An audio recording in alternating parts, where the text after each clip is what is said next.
નમસ્તે વિદ્યાર્થી મિત્રો, હોમ ટ્યુશન ક્લાસીસના ઓનલાઈન લેક્ચરમાં આપણું હાર્દિક સ્વાગત છે. મિત્રો, સરસ મજાનો ટોપિક આપણે રોજ અંગ્રેજી બોલતા કેવી રીતે શીખાય એના વિશેના કેટલાક વાક્યો કે જે આપણે રોજ બોલતા હોઈએ છીએ પણ આપણે જાણતા હોતા નથી. પણ આપણે જોઈએ કે આવા વાક્યો રોજ કેવા બોલાય છે અને આપણે એને કેવી રીતે અંગ્રેજીમાં લખી શકાય કે બોલી શકાય, તો એ વાક્યો કેવા છે એના વિશે જોઈએ. તો લખ્યું છે કે રોજ અંગ્રેજી બોલવાનું શીખી લો, એટલે શું કે learn to speak English daily. તો વાક્યો કેવા છે એના વિશે જોઈએ. તો જુઓ, પહેલું આ તો આપણે કોઈને મળીએ તો આપણે પૂછીએ છીએ, શું પૂછીએ છીએ? કેમ છો? તમે કેમ છો? તો આપણે શું કહેવાય ઇંગ્લિશમાં? How are you. શું કહીશું? How are you. પછી સામે શું કહેશે કે હું મજામાં છું, તો શું કહેશે? આઈ એમ ફાઇન. ઇંગ્લિશમાં શું કહેશે? આઈ એમ ફાઇન. પછી કે તમારું નામ શું છે, આવું પૂછે તો શું કહેવાય? વોટ્સ યોર નેમ અથવા વોટ ઇઝ યોર નેમ, આવું આપણે બોલી શકીએ. તો સામેવાળી વ્યક્તિ આપણને જવાબ આપશે. શું જવાબ આપશે? કે મારું નામ સંજય છે. બરાબર. તો આપણે શું લખી શકીએ કે શું બોલી શકીએ કે my name is Sanjay. Okay. પછી કે તમે ક્યાં રહો છો? બરાબર. તો રહેવાની વાત આવી તો આપણે શું વેરથી પ્રશ્ન પૂછે, જગ્યાથી.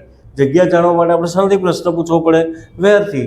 તો શું કે તમે ક્યાં રહો છો? અને રોજની વાત હોય તો ડુ ડઝથી પ્રશ્ન થાય, તો વેર ડુ યુ લીવ.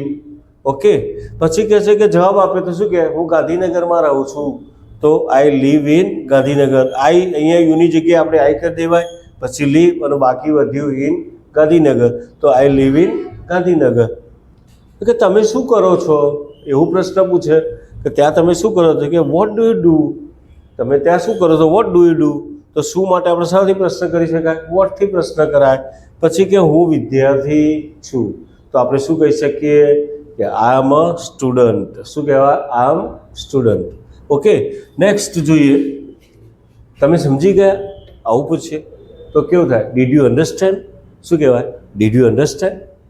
હા, હું સમજી ગયો. યસ, આઈ અન્ડરસ્ટુડ. વર્તમાનકાળ હોય તો શું કહેવાય? આઈ અન્ડરસ્ટેન્ડ. પણ ભૂતકાળ હોય કે સમજી ગયો તો આપણે શું કહેવાય? અન્ડરસ્ટુડ. તો એ લખ્યું યસ આઈ અન્ડરસ્ટુડ. નો હોય તો શું કરાય? નો, આઈ ડીડન્ટ અન્ડરસ્ટેન્ડ. બરાબર. પછી કે તમે કંઈ કહેશો. તમે કંઈ કહેશો તો શું કે વિલ યુ સે સમથિંગ. બરાબર છે. તો અહીંયા ભવિષ્યકાળ બતાવે. શું બતાવે? કંઈ કહેશો એટલે ભવિષ્યની વાત છે, તો ભવિષ્યમાં શું આપણે વાપરી શકીએ? વિલ વાપરાય. તો વિલ યુ સે સમથિંગ. પછી કે મહેરબાની કરીને ઊભા થાવ. આવું કોઈને કહું તો શું કહેવાય? રિક્વેસ્ટ કહેવાય. અને કેવું કહેવાય? આજ્ઞાર્થ વાક્ય કહેવાય. શું કહેવાય? આજ્ઞાર્થ વાક્ય. તો કે મહેરબાની કરીને ઊભા થાવ, તો પ્લીઝ સ્ટેન્ડ અપ. પછી કે આ કોનું છે? આવું કોઈ પ્રશ્ન કોનું એટલે હુઝથી પ્રશ્ન બને. શાનાથી બને? હુઝથી. તો હુઝ ઇઝ ધીસ, આવું પૂછી શકાય. પછી કે આ મારું છે. હવે આ પ્રશ્ન પૂછ્યો કે ભાઈ આ કોનું છે? કે આ મારું છે, તો this is mine. This is my ના બોલાય. માય બોલવું હોય તો શું કરવું? This is my purse, this is my car, this is my house. બરાબર. પણ અહીંયા આપણે પાછળ કોઈ વસ્તુનું નામ રિલેટિવ શબ્દ આપેલો નથી. ના આપ્યો હોય તો બીજા પ્રકારનું આપણે શું સર્વનામ મૂકી શકીએ. આ મારું છે તો ધીસ ઇઝ માઇન. તારું છે તો ધીસ ઇઝ યોર્સ. તેણીનું છે ધીસ ઇઝ હર્સ. બરાબર. પછી તમારું છે તો યોર્સ. અમારું છે તો અવર્સ. એવું આપણે લખી શકીએ, બોલી શકીએ. તમારે શું જોઈએ છે? તો વોટ ડુ યુ વોન્ટ. શું કહેવાય? What do you want. પછી કે મારે થોડું પાણી જોઈએ છે, તો આપણે શું કહેવાય? I want some water. આપણે આવું બોલી શકાય. તો નેક્સ્ટ જોઈએ બીજા કેટલાક વાક્યો છે. તો આની અંદર જુઓ શું કહે છે કે તમારી ઉંમર શું છે. કોઈને આપણે ઉંમર પૂછવી હોય તો ભાઈ શું કહે, કેવી રીતે પૂછાય? તો કે વોટ ઇઝ યોર એજ. પછી કે હું 20 વર્ષનો છું. શું કહેશું? 20 વર્ષ. તો I am 20 years old. I am 30 years old. He is 20 years old. She is 20 years old. આવું આપણે બોલી શકીએ. પછી શું હું તમારી મદદ કરી શકું? શકું માટે આપણે સામનાથી પ્રશ્ન કરી શકાય. કેનથી પ્રશ્ન કરાય. કે શું બતાવે? શક્તિ બતાવે. તો કે શું હું તમારી મદદ કરી શકું? વિનંતી પણ કહી શકાય. તો કેન આઈ હેલ્પ યુ. આવું બોલી શકાય. પછી કે હા, મહેરબાની કરીને મદદ કરો. તો એમાં શું કે યસ પ્લીઝ હેલ્પ મી. શું કહેવાય? Yes please help me. તો કે આના કેટલા, આપણે કોઈ વસ્તુ પૂછ્યું હોય કે આના પૈસાના એની કિંમત કેટલી એવું પૂછવું હોય તો કે હાઉ મચ ઇઝ ધીસ, હે તો કે તે બહુ મોંઘું છે, હે તો ઇટ ઇઝ વેરી એક્સપેન્સિવ. મોંઘું માટે આપણે શાનો ઉપયોગ કરી શકાય? એક્સપેન્સિવ. અથવા બીજો એક શબ્દ છે કયો છે? કોસ્ટલી. શું કહેવાય? કોસ્ટલી. અને સસ્તું હોય તો શું કહેવાય? ચીપ. કેવું કહેવાય? ચીપ એટલે સસ્તું. મને સમજાયું નહીં. શું કહે છે? મને સમજાયું નહીં. તો આઈ ડીડન્ટ અન્ડરસ્ટેન્ડ. સમજવું એટલે અન્ડરસ્ટેન્ડ.